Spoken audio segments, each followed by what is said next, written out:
Thomas Frank, the liberal columnist for the Wall Street Journal and the author of the best-selling What's the Matter with Kansas, poses the question, what's the matter with Washington, in his new book, The Wrecking Crew. The answer, he says, is decades of anti-government conservatism that has left it crippled to deal with the challenges the nation faces. He told an audience at the National Education Association headquarters October 1st that to restore government to the place where it is capable of addressing the nation's challenges and earning the people's trust, you have to undo the effects of a conservative ideology that he says has intentionally set up government to fail. The most direct statement of this principle that I was able to find comes from Grover Norquist, who you all know who Grover is. He's one of the most brilliant strategists on the right here in D.C. And this is something that he said in a speech he gave back in 1986, his salad days. This is what Norquist said. First, we want to remove liberal personnel from the political process. Then, we want to capture those positions of power and influence for conservatives. Stalin taught the importance of this principle. He was running the personnel department while Trotsky was fighting the White Army. When push came to shove for control of the Soviet Union, Stalin won. His people were in place and Trotsky's were not. With this principle in mind, right, conservatives must do all they can to make sure that they get jobs in Washington. There's your slippery slope for you. Take the advice of Uncle Joe about personnel matters. The Wrecking Crew lays out in detail how this attitude translated into policy during the Bush administration. The ultimate answer to this, the problem of the civil society, the so-called permanent government, is obvious, right? You outsource the work. You turn the jobs over to the private sector. And this is the signature gesture of conservative administrations, handing over public functions to the private sector everywhere from New Orleans to Baghdad and from the Department of Homeland Security to, yes, the Central Intelligence Agency. And there's an entire book that somebody published late last year, I believe, about privatizing the CIA, about the disaster that this is bringing about. Now, did it work? Did it save us a lot of money? You get one guess. That's right. In reality, the conservatives' outsourcing system turned out to be a ripoff of gigantic proportions. And each of the Bush administration's great initiatives, Homeland Security, recovery from Hurricane Katrina, and the administration of Iraq, you might add to that the bailout of Wall Street. In each of these initiatives, privatized government got the starring role and again proved itself to be a gold-plated botch. I mean, in every single instance, and despite a river of dollars, privatized government failed to deliver what was promised. Frank says a growing number of Americans have a common sense view of the failure of conservatism.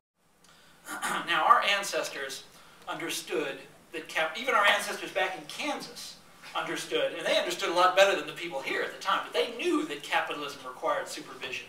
That when you take that supervision away, or when you defund the supervisors, or when you make the supervisors answer to the supervised, or when you replace them with a voluntary compliance program, all of a sudden, you've got diseased factories shipping salmonella-laced peanut butter around the country. You've got worthless mortgage-backed securities, of course, rated AAA, of course, backed up by useless appraisals, issued by defunct banks. But you've got this paper sickening financial institutions from San Diego to Budapest.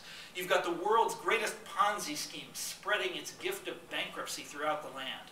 And thus did our conservative friends keep their appointment with destiny. Free market techniques secured for them a world of free markets. Criminal techniques gave them a land in which crime was triumphant, and with their eyes fixed firmly on their 19th century utopia. Their armies of privatizers, pressure boys, pac-men, political entrepreneurs, and professional victims made the world safe for predation. And as the rest of us struggle now, they tell us that the problem with the old system was that there was any regulation at all.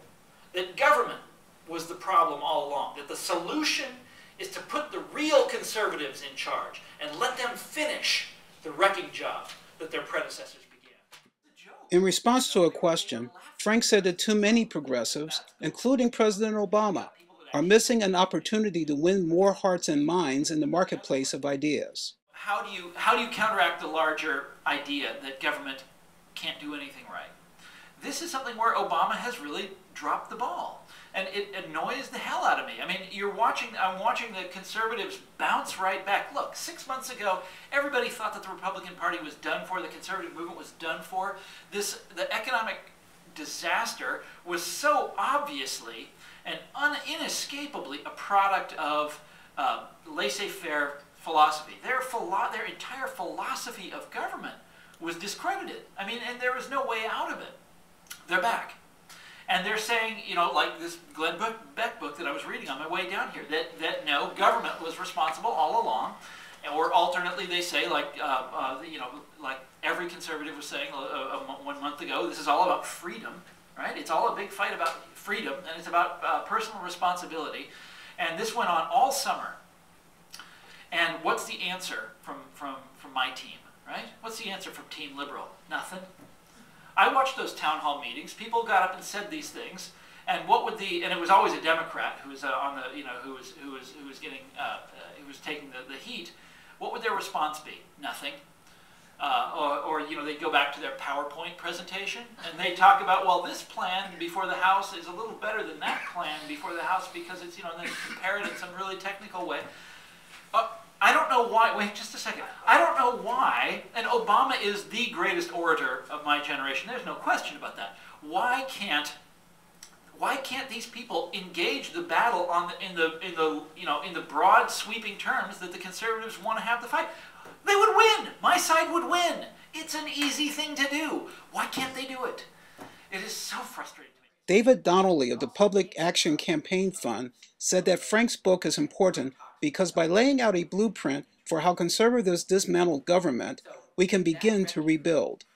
Key to that, he said, is a public financing system that will mean elected officials will not have to depend on the very moneyed interests that the wrecking crew has been working for. That wrecking crew has to be dispatched to some other job. We need to get them out of Washington. We need to get our elected officials away from this wrecking crew. Because the last thing that we want to continue is a system of campaign financing that has made the pace of change on healthcare so slow, that has watered down the other policies. And if cap and trade or the energy policy, it looks like it does, and healthcare has been so slow coming, with the enormity of the financial sector's political influence, I think that's going to be the worst one to come. Watch our website for links to Thomas Frank's work and the work of other progressive writers. This is Isaiah J. Poole, ourfuture.org.